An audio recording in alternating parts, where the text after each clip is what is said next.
It's 2025. A lot of people are struggling to even get interviews. It's a competitive market and standing out feels harder than ever. And you might think if you could just get an interview or talk with that hiring manager, you'd absolutely crush it. And maybe you would. But what if I told you that all that effort could be a waste of time? There's one thing you need to do first. And once you do, everything else after it will become much, much easier, no matter how tough the job market is. So, what is it? We break down that game-changing insight in today's episode of the Happen to Your Career podcast.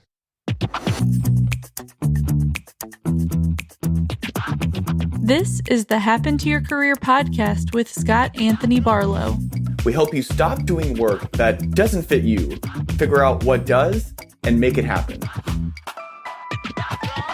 We help you define the work that is unapologetically you and then go get it. If you feel like you were meant for more and you're ready to make a change, keep listening. Here's Scott. Here's Scott. Here's Scott.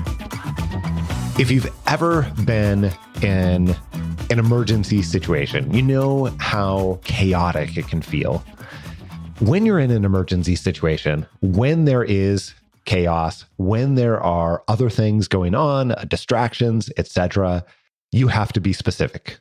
People are panicking. And it turns out if you scream, help, help, we need help, it doesn't actually cause anybody to come and help you many times. Instead, what you learn, and there have been many studies to show that this is absolutely the case in emergencies. What you learn, what they teach in these emergency trainings is that you need to give clear, specific instructions.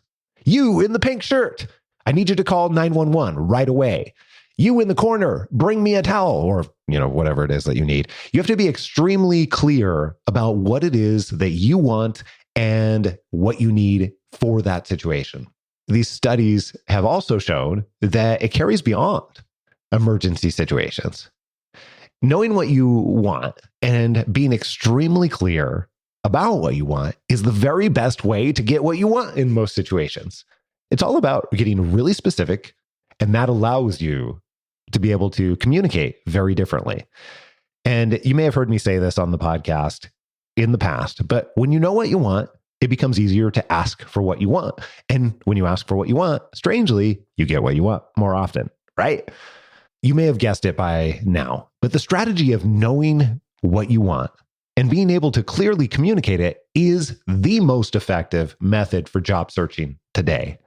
It sounds so simple, and yet so few people do this. Part of the reason is that knowing what you want can seem abstract. And it's a step that many people will skip right over or think that they can do on a good enough level. But when you get really concrete about what you want and what you need out of your career, then it allows you to get different results. You can do this by defining first what we call your must-haves. Now, we dedicate a large portion of career change, at least the process behind the scenes when we're helping other people. We dedicate a large portion of that process to defining these must-haves. And we use a tool that we call the ideal career profile. It's a very simple tool. Think about it as a large checklist of everything that you want, or the most important things about what you want and what you need, that creates and adds up to fulfilling work that becomes truly meaningful to you. Now, if we oversimplify the ideal career profile for just a moment, then it's in two parts. The must-haves, or the deal breakers, the things that you absolutely have to have for the 7 key elements that define meaningful work, and then the ideals. The ideals are aspirationally what we're working towards. You need both of these to really be clear about what it is that you want. Now, if you want to learn more about the ideal career profile and the 7 elements of meaningful work, we'll include links in the show notes and description to past episodes where we've discussed this. And also, we go over this in detail in the Happen to Your Career book. However, I want to say all of that to then explain that knowing what you want is not innate. It's not. It's not just a job title. It's not one singular element like a job where I can work from home. It's really complex. And once you've figured it out, it changes everything for you. Okay, so we already acknowledged that most people haven't done the work to get clear on what it is that they want and what they need out of their career. So they don't really know what it is that they're looking for, even if they think that they do, even if they think that, well, I'm looking for something that has more growth in a mission-driven company. Okay, all right, let's start. And then they wonder why they're not able to find that, let alone when they think that they do find that, why they're not getting those opportunities in a way that's useful for them and the organization. The very common job searching scenario is going on Indeed.com or LinkedIn, and then you find an open role, and then you try to get that job to fit to you, right? You look at this and you're like, well, I think this could work, maybe, I guess. And then that's how we lead to long times of depression and wondering why there's no good jobs out there that actually sound wonderful. Or the ones that do sound wonderful require 347 years of experience and also 10 certifications on top of that. Either way, it's not a great recipe for mental health. So when you're applying for jobs that just don't fit, the other thing that a lot of people don't think about is your communications, your application, even when you're interacting with people. Let's say that you get pushed through to the interview, even when you're interacting with other people, when you don't know exactly what you want, you don't know how this comes off as generic. You don't realize that it does until you've seen it from the other side over and over again. And I've been really fortunate to be involved in a lot of hiring processes, literally thousands of them over the last 25 years. And those overwhelmed hiring managers that I mentioned at the beginning of the episode, well, the generic applications, generic people coming in, this is what they get bombarded with constantly. Is actually not that helpful to anybody, including the people applying. So when you know what you want, this allows you to be able to communicate more specifically. I think we've covered that, right? But the part we haven't covered is it comes off is more useful, more interesting, more relevant, and more genuine, which is something that we all are looking for. This is what makes you actually stand out from the rest in a really useful way and organic way too. Okay, I want to give you a couple examples here. The example and the difference of communication are from two specific applicants. And we pulled some of this verbiage, kind of a combination together from different types of applications that I've seen over the years. And the first is what we normally see when someone's applying to roles they're interested. The second is someone who obviously knows what they're looking for and can truly see themselves in that role. Let's see if you can tell the difference. Example 1. I'm a highly motivated professional with distinctive talents and skills that enable me to effectively educate and communicate the value of products/services, fostering trust with clients/customers. I firmly believe in the pivotal role of hard work, dedication, self-discipline in achieving success for both myself and the company that I represent. I'm not even sure I can get through the rest. It goes on to say, the values upheld by your organization resonate with me and I'm eager to join your team, blah, blah, blah, contributing to the collective success and blah, blah, blah, by becoming an integral part of your professional family. Oh my goodness. This was a lot of words, but it didn't really say anything.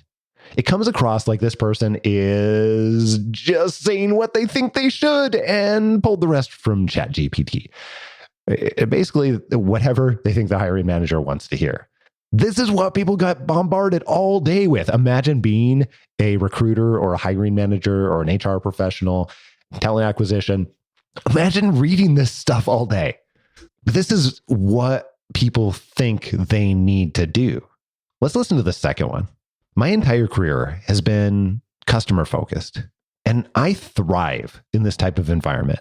The thrill of knowing you impacted someone's life, whether that is big, small, with minimal effort, or a heavy lift, it makes me feel so freaking good. When I am given the opportunity to be myself and communicate with someone freely without the hindrance of feeling robotic or scripted, I do my absolute best work.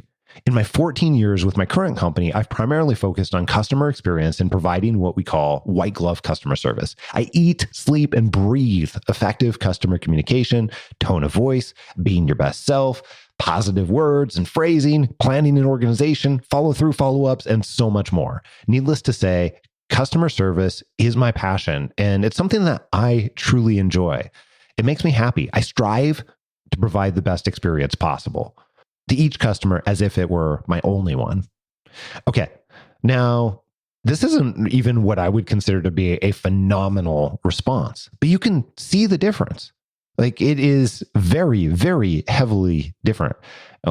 One sounds much, much more genuine. It sounds like this is actually what they want. They've put not just some thought into it, but they understand themselves enough to be able to communicate in a very different way.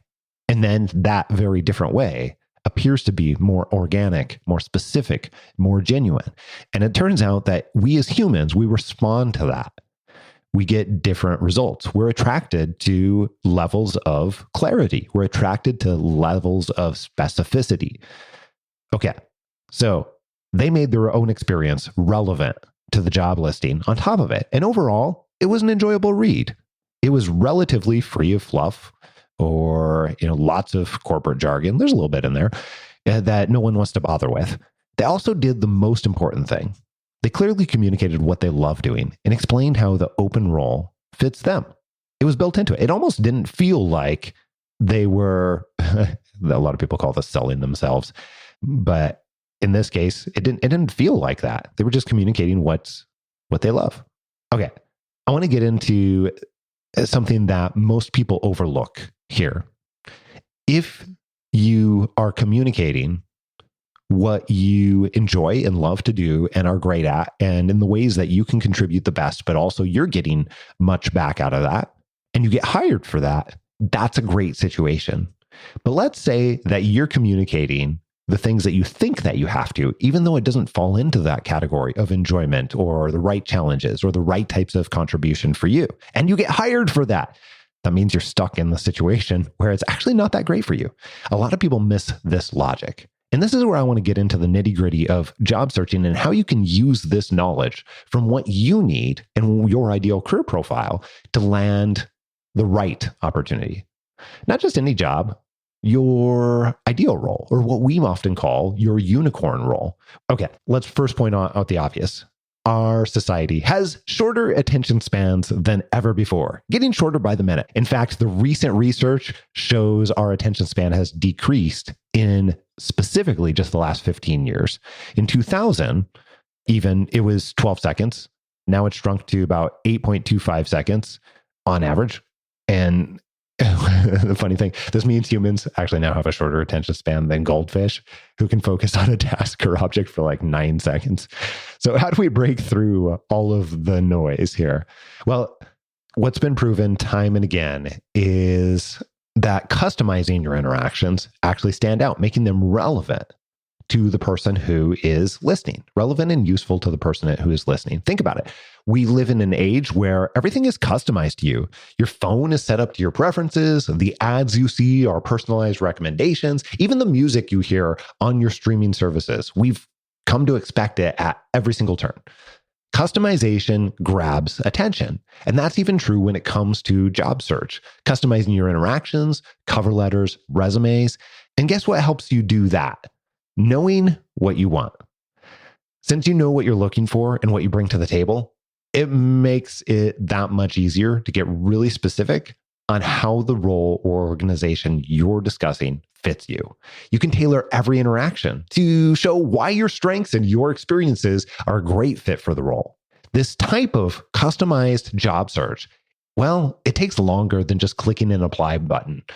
Oh my goodness, we opened up a role, and it's by the time this episode airs, it'll have been closed for a couple of months, but we opened up a role, and I'll tell you, just recently, we have hundreds of applications for this role where people have just to click the apply button.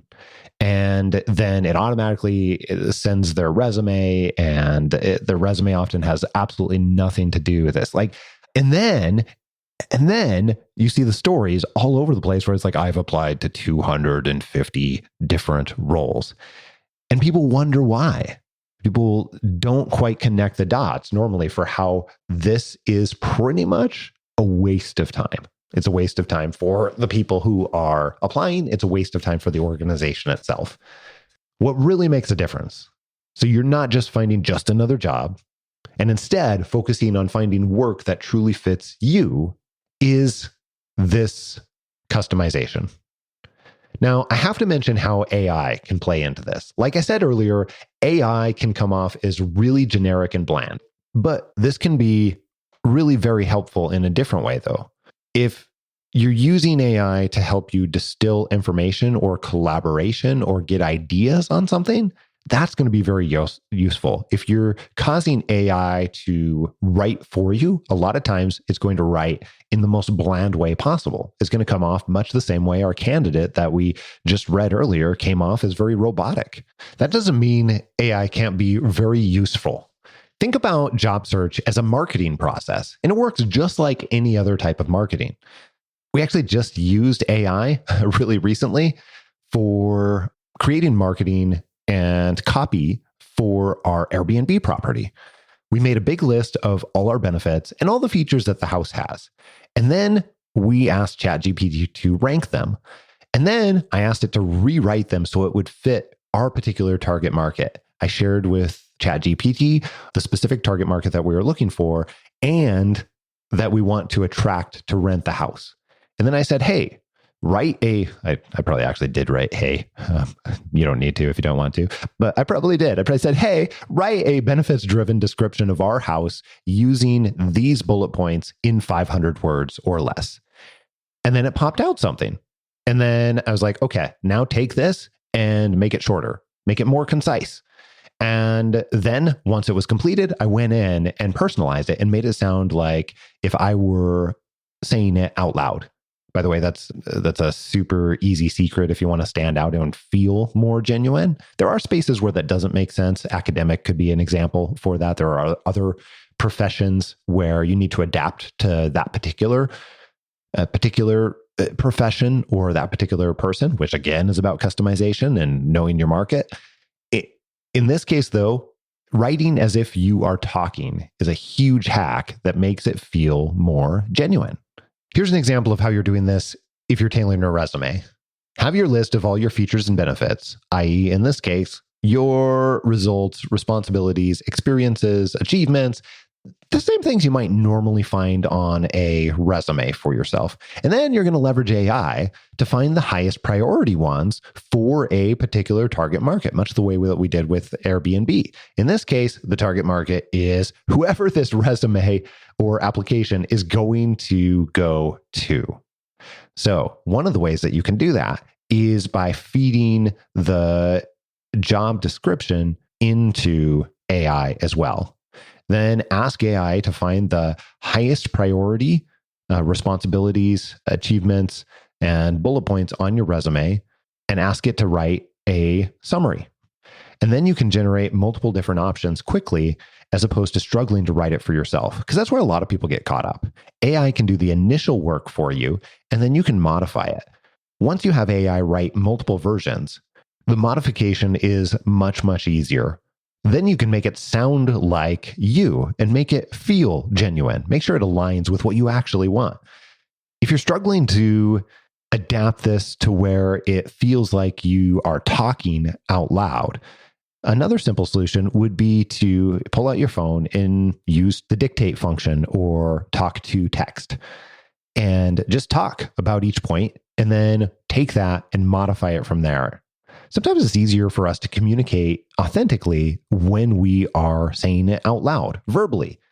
And then once you have it down on paper, you can edit it so that it makes sense and you can come up with something really great. To some people, these might seem like a lot of extra steps in order to go from understanding what you want to be able to communicating what it is that you want. However, when you do this, you up the chances significantly. And I'll share just for me personally, it's been a while since I have personally done a job search, although I do personal marketing all the time in various different ways. And obviously this is what we have done for thousands of people over the last 10 plus years now. But I'll tell you, for me personally, when I was using the same exact type of approaches, I would get pushed through to the interview process almost every time. It was a rarity that I wouldn't get at least a first step interview minimum. And the reason is because now we're customizing, we're tailoring, we're making it relevant to them, and therefore we are standing out amongst all of the other things. The bar is very low sometimes, and you can use that to your advantage. Now, let's talk for a minute just about recognizing what you want. AI can, of course, save you time when you're job searching today. It can help you get past some of those stuck points. It can help even prioritize for you. There's lots that it can do. But knowing what you want may save you even more time. Here's what I mean. Completing an ideal career profile helps you focus on jobs, industries, organizations that actually fit you. And consequently, the thing people don't think about is it makes it so much easier to identify if you're applying or going after the right roles, the right jobs, instead of wasting your time applying and interviewing for jobs that ultimately will not end up working out for you. It's very, very counterintuitive because it seems like that it's a lot of work up front to be able to customize and to be able to tailor for each and every situation. However, if you only need to focus on 2 or 3 or 4 organizations and roles and opportunities until you find the right one, versus the story that we just talked about a couple of minutes ago, where you hear it over and over again, like, I applied to 250 or 350, 900. I applied to 900 jobs. Applying to 900 jobs, even if it's just a simple click easy button, still takes a really, really long time. Reading through all those job descriptions and finding them, like, that is insane. And it feels terrible on top of it. Instead, what we're talking about is, yes, taking more time, but doing it for a much, much, much lower amount of opportunities because you have a higher level of assurance that these are right opportunities for you. And then it doesn't really come as a surprise when you're customizing, when you're tailoring, and when you are better aligned, when you know you're better aligned with that up front, that you get better results. Not a surprise, right? When you've done the work to figure out what you want and then begin applying for jobs that fit and talking to people about those opportunities, even more important than it is that it's more effective, this process actually becomes more fun because you're interested in it and you're excited about it. If you're not enjoying talking about those opportunities, or you're not getting excited when tailoring your resume to that job, that's probably a sign. Like, even if you don't love tailoring resumes, it's still probably a sign that you might not enjoy working in that role every day. Pay attention to these feelings. I want to give you an example from Samantha on our team. She's our content manager, and recently this process showed her that she had been applying to the wrong roles for a long time. Yeah, I found this when I was changing my resume for this role. Actually, I was finally enjoying what I was translating. Like, I was taking stuff I actually enjoyed doing in my past roles, the things I actually liked, not just every single thing I was doing or the things I accomplished, but the things I really, truly enjoyed in my past roles. And then I was translating those things into what this role was looking for. And I was excited about that. Like, it was an enjoyable process because I was talking about things that I liked. And it was just finally all clicking into place and it started making sense. Like, in the past, it was so hard for me to translate my marketing experience into what the application was looking for, because turns out none of those roles I was applying for were ever a good fit for me. And I was just continuously trying so hard to make it work. And so it was like red flag after red flag, because I was like, this is so hard and grueling to do. Why is this so difficult? I should be able to write a freaking resume. I'm a writer. But it turns out it wasn't my lack of skill. It was just the universe trying to tell me, like, stop trying to make this happen. It's not the right role. And when it finally was the right role, I could tell from the very beginning. Okay, we got specific on tailoring resumes, tailoring applications. Let's talk about actual interactions with real people where you're, having conversations with during the job search. Say you found an open role that fits you, tailored your resume, submitted your application. We recommend taking it a step further. Reach out to someone in the organization, make a connection. It's actually pretty easy to find most people on the internet today between LinkedIn or their company website. A lot of times I can find somebody in less than 5 minutes, sometimes less than 5 seconds. A lot of job listings even have contact information for who the hiring manager is specifically. Not all, but a lot. And once you find your method of contacting them, what you want to do is begin to build a relationship with that person inside the organization. Just a short paragraph, like the example earlier in this episode, can really get through when you know what you want. And it can connect with that person inside the organization. We had a client, Jenna, who had figured out the exact type of organization she wanted to work with and made a list of organizations that fit that description.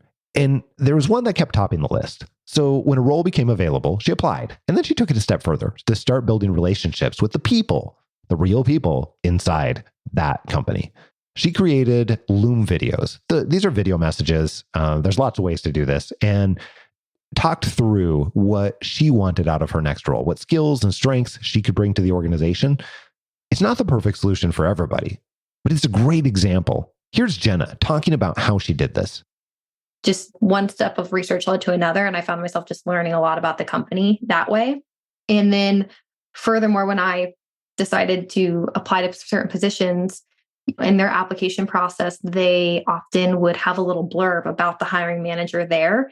They're very transparent about who would be hiring. And I almost feel like it's almost like an invitation. Like we're telling you, hey, I'm the person doing the hiring here. I'm introducing myself to you via the application.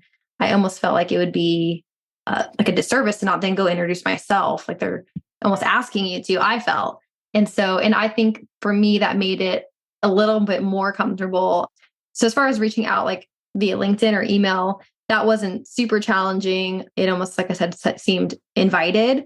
But then I did kind of take it to the next step and created a few Loom videos to just kind of further introduce myself, but further express my interest like face to face. Because I mean, you can say so much in an email, but I feel like until you hear someone out and like see their genuine expression, I feel like that goes so much further. And at the end of the day, lots of people are sending emails. So I feel like if you can create a little video and kind of put a face to the name, I think for me, that ended up being priceless. Well, and it's not perfect for every single situation, but in your situation, I think it was highly effective because one, as you said, you can put a face to the name, which creates more personal type of approach. It also, in your case, it was a casual company already. Like that's how they operate. You had already done the research to indicate that wasn't just a thing that they did on their website. Like they operate this way, right? So in your reach outs, if you're modeling that in the same tone, it strategically feels to them like you fit. And more importantly, you'd already done the work yourself to realize that that's what you wanted. So you're simply answering their call to help them understand why you're a good fit in ways that they don't even necessarily, it's not like on a resume or anything like that. It just feels like Jenna fits. I think too, I didn't mention this, but the fear that goes along with it is like, oh, the potential of them not responding, which I realize now it really doesn't matter. They get so much influx of information. It's like, who cares if they don't respond? But for me, my CEO did end up acknowledging my video and just sent me like a simple email back telling me good luck on the interview process. And from there, I ended up applying to Rupa, I think 4 different times through a few different roles. And every step of the way, I just shot her an email updating her on my journey. And she responded to every single email, not being like, nothing like extraordinary, but just the response in itself was like, to me, again, just exemplified, this is a company I want to work for. Here's this busy CEO taking time out of her day to just shoot me a quick email acknowledging the work that I'm putting in to try and be a part of her organization. And then, as far as applying to multiple roles, it just came down to, I knew this is the company I wanted to work for. So again, rather than spreading myself thin across different companies, I was like, no, I'm just going to focus here. And even though I actually got denied initially for my current role, obviously in the end, it ended up paying off when I applied the second time. And I think a large part of that was because I had already touched base with the hiring manager. We did already kind of have that rapport. And Okay, so let's dig into that for just a second. What did that look like? Take me through. I think you said you applied for 4. How many did you interview for? What did the process look like? Yeah. So one of them that I applied for initially, to be frank, I knew was not that it wasn't a good fit. I was just like highly underqualified. It didn't so much. I think there's a lot of situations where you can pull from your past work and kind of morph it to fit new roles. Sure. And in this situation, when I tried to do that, it was a stretch to say the least, but I gave it a go. And that was one of the situations where I did create a loom for that hiring manager as well as their recruiter. And I sent her a LinkedIn message just introducing myself. And she was very sweet in her response and transparent in the fact that I probably wasn't going to have what they were looking for in that role. But again, it was the response for me of how they handled it that didn't turn me away, because they were so inviting, encouraging. Not everyone's going to be a good fit for every role. So I didn't take it personally. Fast forward, I applied to one other role that I never actually heard back from, because I think what happened is I applied to my current role. And at that point, I had made contact with the recruiter. So I went through the recruiter, like a phone screening, and then got to the first round interview with the hiring manager, which it went great. We really connected and talked about the role. And it was something that I thought would be like a really good fit. And then I didn't make it to the next 2 phases of the interview. So then at that point, we exchanged some emails. When I got the denial email, I asked her just for positive feedback, what can I do differently? Any recommendations moving forward? And she sent me like a novel, which was super awesome. I could tell she took like time out of her day to give me feedback, who A, I'm not even going to be working at her company yet, and B, she doesn't really even know me. But I think that's because when we had our interview, like we were able to connect, even though I didn't end up being the pick for the role that time. She could still, connect with me on a personal level, and we still learned a lot about each other. So to me, that first interview was still a win because we fostered like a relationship. Yeah. Wait, can we dig into that for just a second? Because I think that's a frustration for so many people. Like, hey, I'll ask for feedback and I won't get anything. But you got a novel worth of feedback because not by accident. And yes, this is an amazing organization. And clearly they value people who are interested in them, but also they don't have infinite amounts of time too. So the reason this worked is you'd already started to establish some kind of beginnings of relationship with the CEO. I'm sure those emails were probably forwarded. I don't know, but probably they were forwarded over to recruiting, or maybe they were BCC'd or something else along those lines. You had continuous touch points all along the way. Maybe they talked behind the scenes, maybe they didn't. But then you had, as you said, began to build a connection during that interview, and you had focused on that. So you now have the beginnings of a relationship. So now it's not just some random candidate asking for feedback. It is this person that I know and had a great time with. And that's totally different than when you go to make the ask than just some random person that's out there. So I wanted to take a moment and just break that down, because you did a really nice job allowing it to get to that point so that it worked when you went and asked for feedback. Yeah. I think a big thing for me, and I'm sure it's probably for other people as well, is because I had all those touch points and in situations of like asking for feedback. I know a big thing for me was like kind of a fear component. I almost felt like, oh my gosh, am I reaching out too much? You said, oh, they're probably talking behind the scenes, like in a good way. But in my mind, I was like, man, are they like, oh, that Jenna girl, she applied again. Never hire that one. XXX. Yeah. Can't get rid of her. And of course, that's just your like limiting beliefs that I'm sure everyone has. But no, so then after I reached out, got that feedback, it was great feedback. I was disappointed, but like you said, a lot of people when they get denied are kind of turned off and like maybe would like go the other way. But I was just more intrigued and I was more like on board. I sent like a really nice email back and I told her, I was like, I'm going to continue to like watch your job board, but if a spot opens up in the future, like please do consider me. And so sure enough, I did watch their job board here and there. And I think it was 2 or 3 months after I initially applied for that role that I happened to notice that the role was up again. And so I just reached out directly to the hiring manager before submitting an application just to kind of express my interest. And right away, she was like, oh, yeah, like you were actually on my list of people to reach out to this week. I definitely would want you to reapply. If you could just go ahead and submit the application, like we'll go through the process of interviewing again.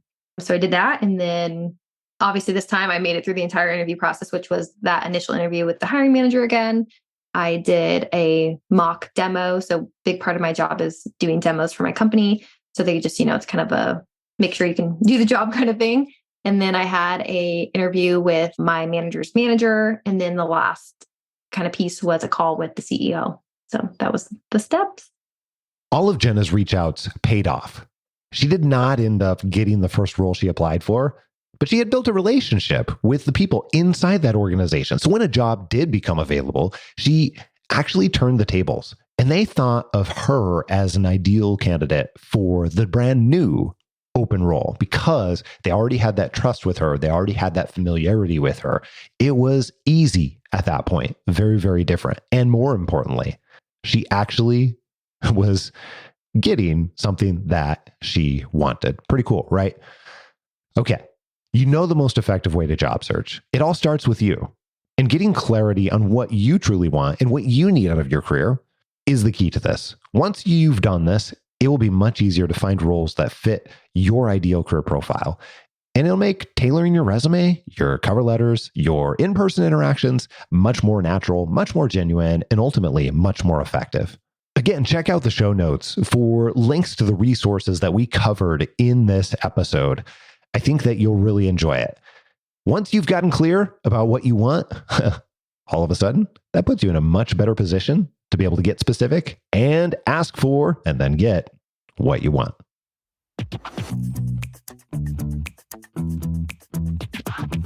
Most of the episodes you've heard on Happen to Your Career showcase stories of people that have taken the steps to identify and land careers that they are absolutely enamored with, that match their strengths and are really what they want in their lives. If that's something that you're ready to begin taking steps towards, that's awesome. And we want to figure out how we can help. So here's what I would suggest. Take the next 5 seconds to open up your email app and email me directly. I'm going to give you my personal email address, scott@happentoyourcareer.com. Just email me and put conversation in the subject line. And when you do that, I'll introduce you to someone on our team who can have a super informal conversation with, and we'll figure out the very best type of help for you, whatever that looks like, and the very best way that we can support you to make it happen. So send me an email right now with conversation in the subject line. Here's a sneak peek into what we have coming up in store for you next week. If you've sent any kind of networking or connection emails in the last year, you might wonder, why are they being ignored? Why are you not getting a response? Is it the wording? Is it the timing? Or is it simply that they're getting lost in a flood of AI-generated pitches and spam?